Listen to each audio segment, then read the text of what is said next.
Have you ever done anything that you now realize was a big mistake? When I was a kid, I saw little boys in my neighborhood playing with fire and gasoline.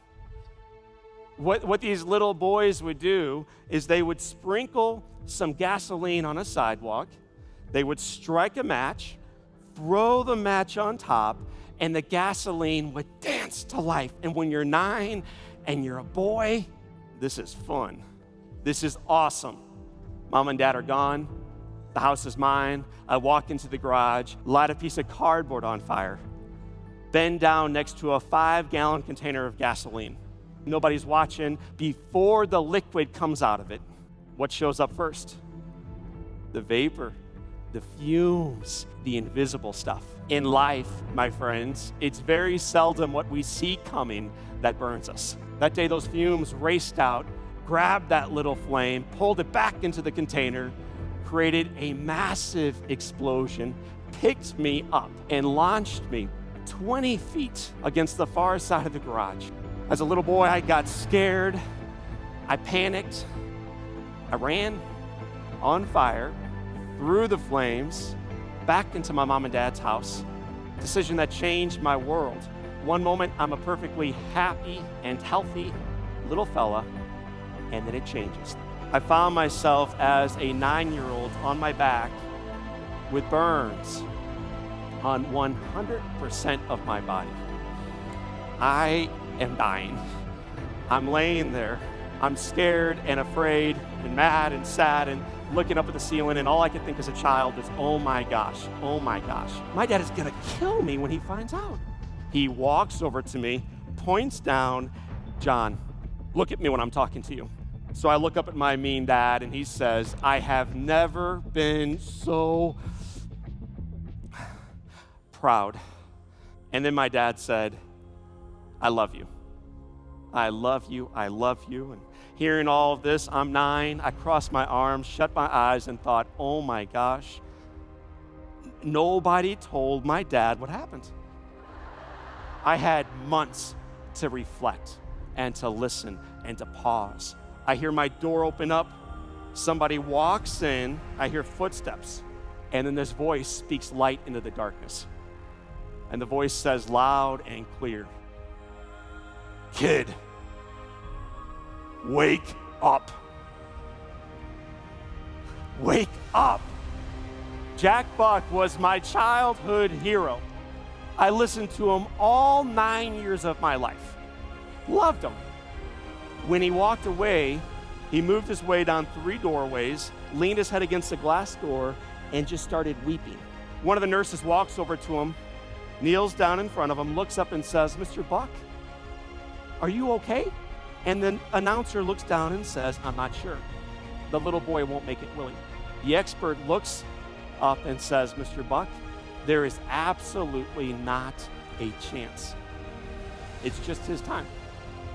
What Jack Buck does, it's a great example. He takes it home. He cries, he prays, he reflects, and he journals on one question. What more can I do? The following day, a little boy named John O'Leary is hanging out in darkness. I'm stretched out in this bed, tied down, can't move. I hear footsteps, a chair, a cough, and then a voice. Kid, wake up. I'm back. You are going to live. You are going to survive. Keep fighting. Gets up, walks out, leaves me tied down still. Is in 8-second increments the man changed my world.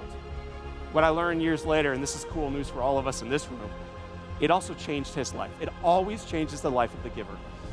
He encouraged a little boy to fight on, which allowed me to endure 5 months in the hospital, which allowed this little boy miraculously to come home. And then a month later, he sends me this baseball. Ozzie Smith was a shortstop for the Cardinals. He became a Hall of Famer. He was one of my boyhood idols. Below that ball was a note from Jack. And the note read, kid, if you want a second baseball, all you have to do is send a thank you letter to the guy who signed the first one. Just one problem, Jack. What's the problem? Dude, you can't write. So why would he make me do something, my friends, that he knew ahead of time and I can't do? To show you could, to make you. My mom and dad were trying to show me that I could, and they were trying to inspire me and make me. What my mother used to do, she would try to hand it to me and she would say, baby, when you learn how to write again, you get to go back to school. Does a little boy want to go back to grade school? Probably not. Does a little boy want a second baseball? Yes or no? Good leadership is about rising up and coming onto the stage and saying, people, rise up. But great leadership and great mentoring, great love is always, not sometimes, always about coming down.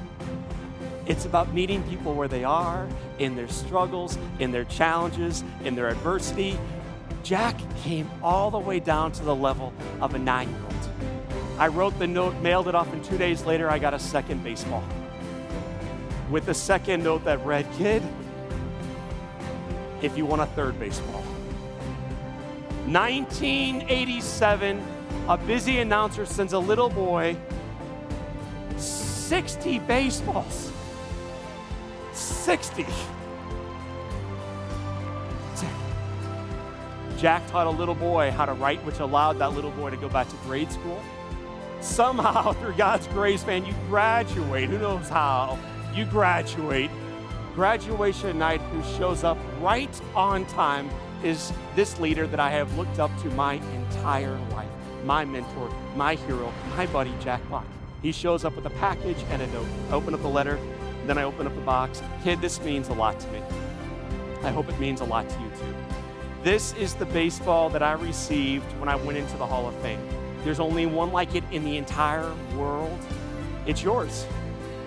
My mentor gave me this priceless gift that changed me from the inside out, because finally I can start believing in my dreams and the ability to build something even bigger than myself with hands that you may think look broken, but they're not broken. They're just different. And different's not bad. I think different's good. We are part of something in this room, I think, that is global changing. It's not just about one, it's about many, it's about the world, and you are part of it. If you can leave with one takeaway, one, to change your business, to elevate your relationships, to inspire you in the community, what's one more thing you can do to live each day in pure joy?